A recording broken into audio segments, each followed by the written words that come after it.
Hello, disciples. Donkey here.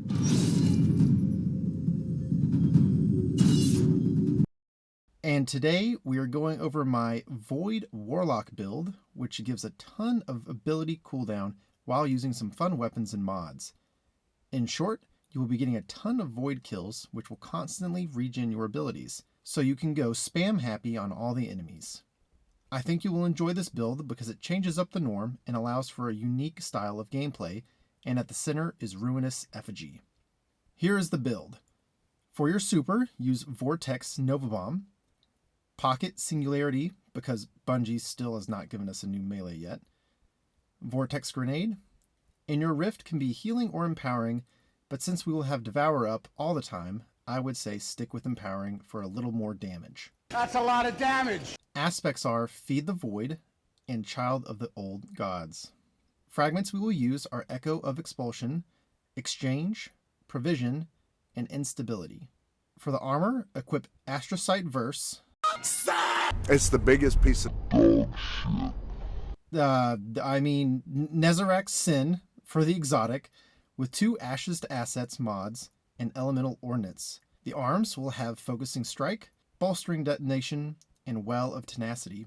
The chest piece has melee resistance, Trace Rifle reserves, and Elemental Time Dilation. For the legs, use Trace Rifle Scavenger and another Well of Tenacity. Lastly, for the class item, use Solo Operative, Distribution, and Well of Utility. Finally, for your weapons, use anything with Pugilist or Puglist, however the heck you say it. I happen to have a prolonged engagement with Substance and the Pug. The exotic is Ruinous Effigy, and then a Taipan with Triple Tap for boss or champion DPS. And I know, linear fusion rifles are getting a big nerf in Season 20, but for now, it's okay. Once Lightfall drops, I will be making a bunch of new builds for you all to use. This build is great for ad clear, all while having a bunch of damage resistance and constant ability regen. So let's get into how all of this works. Start by getting a kill with any of your Void abilities to activate Devour, which comes from our aspect Feed the Void. This will be the most important part because once you get Devour going, it's really hard to stop and lose the buff. From there, you can get a grenade kill to spawn a Void Well, which can be picked up to grant extra damage resistance and give you class ability energy. Also, when you get a kill with a Void ability, the enemy will explode and deal additional damage thanks to our fragment, Echo of Expulsion. To go even further beyond than that,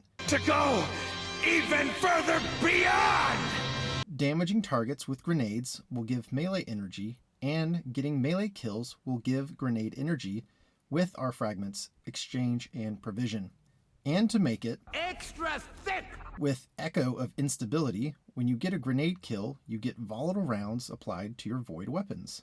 With our final aspect, Child of the Old Gods, when you pop your Rift, you get a Void Soul, which will do a ton of things, but the main thing I suggest is to shoot a beefier target like a major tier enemy or a champion to get that Super Sucker 9000 on the enemies, as it will drain them, doing damage and weakening the targets, as well as give you health regeneration. All of this combined with our exotic helmet, which gives us increased ability cooldown, will allow us to use everything over and over and over. Of course, the fun part is when you use Ruinous Effigy to create a transfusion orb on a kill, pick up that orb, and then fly around the map like you're the Hulk smashing into everything in sight, doing big damage. So if you want to stick around, let's dive into the more specific details and figure out how this min-max ability stats build works. First off, our key ingredient, Nezarec Sin, gives us ability cooldown on a Void kill. The perk Abyssal Extractors lasts for 2.5 seconds per kill and maxes out at 20 seconds of duration. And remember, this activates on any Void kill, not just abilities. Our aspects Feed the Void grants Devour on any Void ability kill. Devour lasts for 10 seconds and gives full health and 20% grenade energy on the initial start of Devour. Each kill after Devour has begun gives full health and, depending on the tier of the enemy, will give you grenade energy.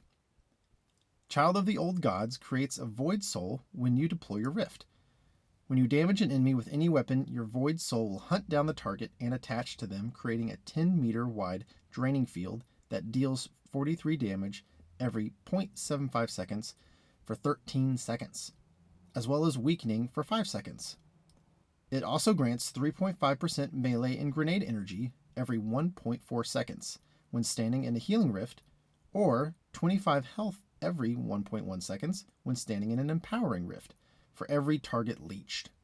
Finally, you can get additional class ability energy for every drained enemy that dies. Whew, goodness, that is a lot of stuff in just one aspect. I feel like I'm drunk and my head is spinning. Moving on to the fragments, we have Echo of Exchange giving us grenade energy on melee kills, and the amount is based on the enemy rank. Echo of Instability gives your void weapons volatile rounds for 10 seconds after getting a grenade kill. Dealing volatile damage on an enemy will cause them to explode after a short while. Now on to the mods. Our Well of Tenacity grants 40% damage resistance when picking up a Void Well. Because we have 2 of these and Elemental Time Dilation, the timer lasts for 12 seconds. Well of Utility also gives us 10% class ability energy when we pick up a Void Well. We also have 4 different cooldown mods in this build. A double stack of Ashes to Assets gives us super energy on grenade kills. Distribution gives us a little bit of everything when we use our rift near enemies. Focusing Strike gives us 20% class ability energy when getting damage with our melee, and Bolstering Detonation gives 25% when getting damage with our grenade. For the weapons, our SMG with the Pug gives 10% melee energy on kills, and Substance refills the mag on kills, which is a great combo to have. If you don't have a Taipan by now, because Banshee has sold one every week for the past month, then we need to talk. Triple tap firing line is great, and that's all I need to say about that. But the cream of the crop, our Ruinous Effigy, has a lot going for it. This trace rifle creates void transmutation spheres when you get a kill.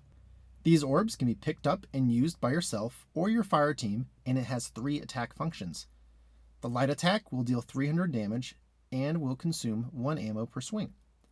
The heavy attack will slam into the ground and deal 1500 damage within a 5-meter radius. You can also guard with the orb to create a draining field around you that will deal damage to enemies and give you health back. One of the best ways to use this is to use all the light attacks down to the last 3 or 1 points of ammo, and then use your heavy attack at the last second, because the damage is not dependent on ammo remaining.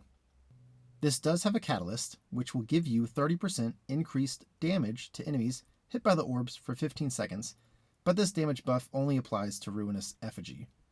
However, with the new updates to weapon tuning for exotics in Season 20, this gun will get a slight buff to the heavy attack, and it will now suppress enemies on hit. Well folks, that was a ton of information, and I hope you were able to stay awake through all of it. Remember that all of these build videos you see on YouTube can be crazy good to run, but always do what's best for you and what's fun. Feel free to tweak and tune this if you want to make it your own, or click the link for the DIM loadout in the comments below, and go have a blast. Literally. Go blow up everything. Let me know down in the comments if you have any questions, or if you would like to see a specific build crafted or created for you. Well, Guardians, I'm going to roll on out of here, so be sure to subscribe for free and follow along for more Destiny 2 content, and we will see you in the next one.